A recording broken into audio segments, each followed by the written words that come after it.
Bung. Oke, Assalamualaikum warahmatullahi wabarakatuh. Waalaikumsalam warahmatullahi Warahmatullahi wabarakatuh. Oke, bagaimana kabarnya hari ini anak-anak? Alhamdulillah baik, Bu. wabarakatuh. Oke, jadi mungkin ini udah sebagian bergabung dan yang lain masih terkendala sinyal atau masih absen di e-learning ya. Sebelum kita memulai pembelajaran, marilah kita membaca doa menurut agama dan kepercayaan masing-masing. Berdoa mulai.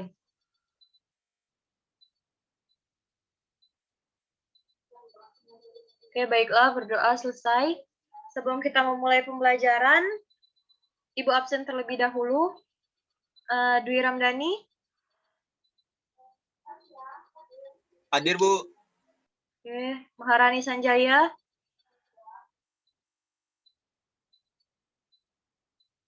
Hadir, Bu. Oke. Roma. Mungkin untuk teman saya, saudara Roma, Bu, lagi sedang terkendala sinyal. Oke. Langsung aja ya kita lanjut ke materinya. Jadi hari ini setelah minggu kemarin kita belajar mengenai bola besar, kita akan mempelajari mengenai cabang olahraga bela diri pencak silat. Lanjut. Untuk sejarah pencak silat mungkin bisa dibantu dibacakan oleh Dwi. Oke, Bu, untuk sejarah pencak silat. Tradisi silat diturunkan secara lisan dan menyebar dari mulut ke mulut, diajarkan dari guru ke murid. Karena hal itulah catatan tertulis mengenai asal mula silat sulit ditemukan. Kebanyakan sejarah silat dikisahkan melalui legenda yang beragam dari satu daerah ke daerah yang lain. Seperti asal mula silat, aliran Cimande, yang mengisahkan tentang seorang perempuan yang menyaksikan pertarungan antara harimau dan monyet, dan ia mencontoh gerakan tarung hewan tersebut. Asal mula ilmu bela diri di Indonesia kemungkinan berkembang dari keterampilan suku-suku asli Indonesia dalam berburu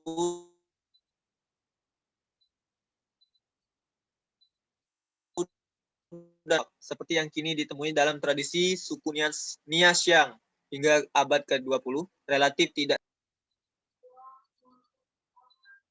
Oke, baik. Terima kasih, Dwi. Jadi ini pencak silat itu ialah bela diri asli dari Indonesia. Jadi kita sebagai orang Indonesia sendiri harus berbangga. Kita punya salah satu bela diri yang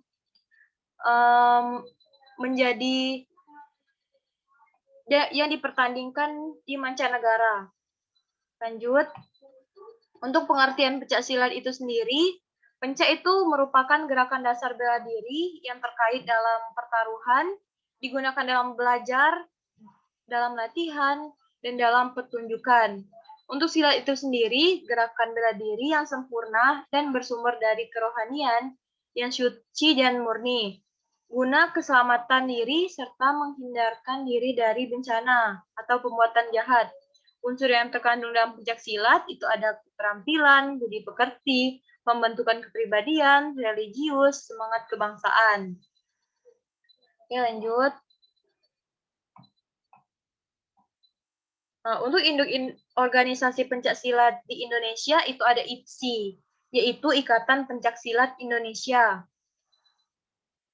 Dan ada Persilat, Persekutuan Pencak Silat Antar Negara. Itu terdiri dari beberapa negara di Asia Tenggara, antara lain Indonesia, Singapura, Malaysia, Brunei, dan lain-lain.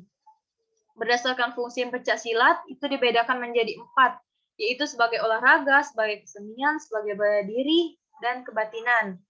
Perlengkapan pertandingan pencak silat itu sendiri ada pakaian silat, rompi, sarung tangan, sepatu, pelindung alat vital. Nah, jadi untuk ukuran lapangan pencak silat sendiri itu ada berbentuk persegi dengan luas total 10 meter kali 10 meter, terdiri dari 2 area, yaitu area bertanding 8 meter kali 8 meter di bagian dalam dan area pengaman 1 meter, mengelilingi sebagian luar area pertandingan. Biasanya dibedakan dengan perbedaan warna. Jadi seperti yang kalian lihat, mungkin pada pertandingan pencak silat itu ada lingkaran yang membedakan antara ada 2 warna. Nah, itulah adalah perbedaan warna untuk area 1 meter tersebut. Yang ketiga itu terdapat 2 lingkaran.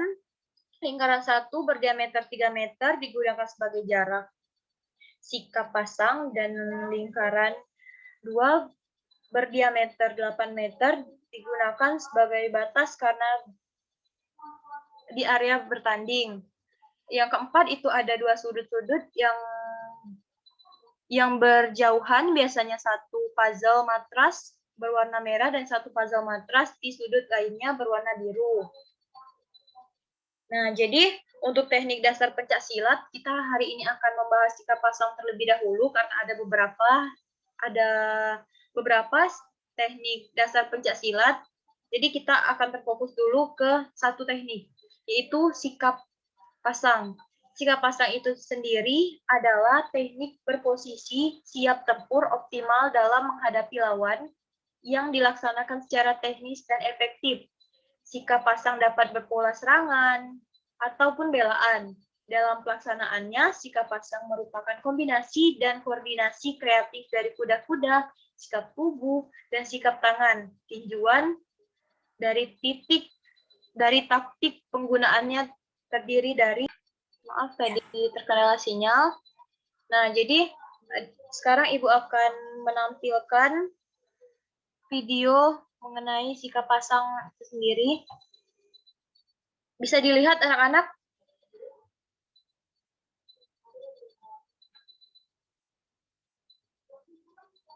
Apakah sudah bisa dilihat? Oke. Nah, ini adalah contoh dari sikap pasang. Jadi, dalam pencaksilat itu ada banyak sekali teknik. Salah satunya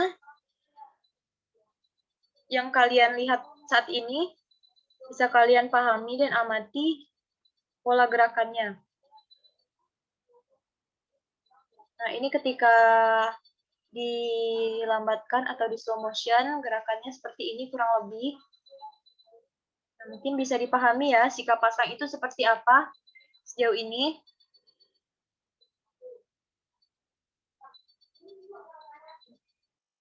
Oke.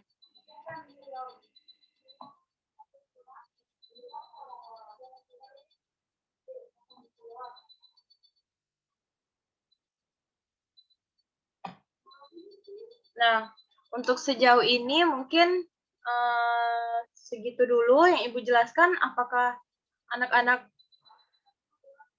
apa yang kalian belum paham atau yang ingin kalian tanyakan?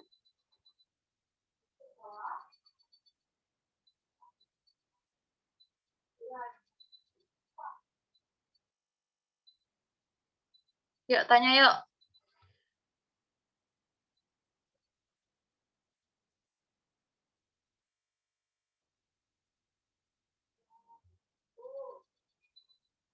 Baik Bu, izin. Ya, silakan Dwi.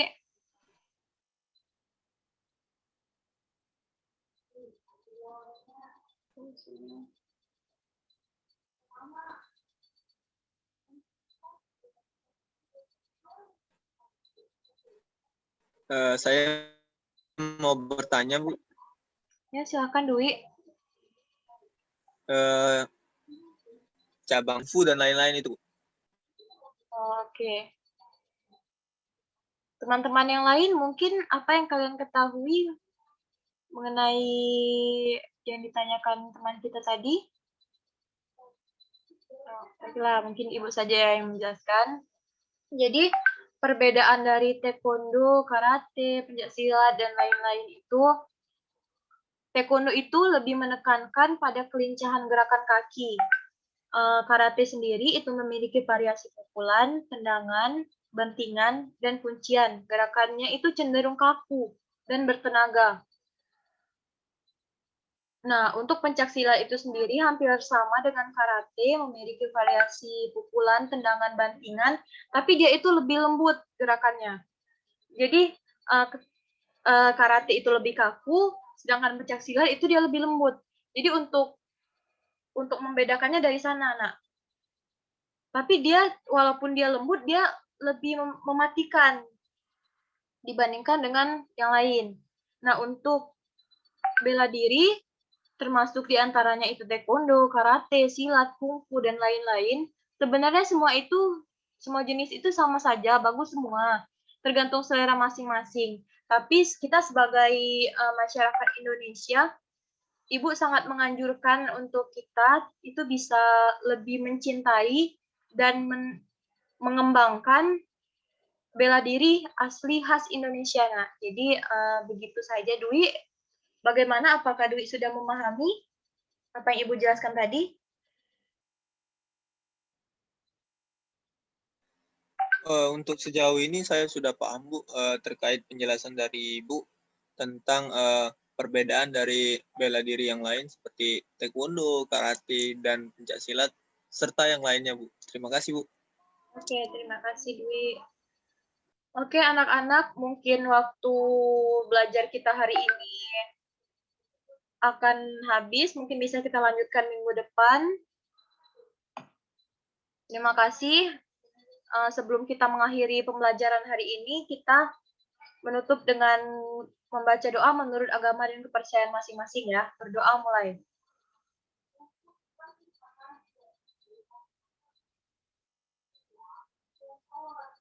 Oke, berdoa selesai.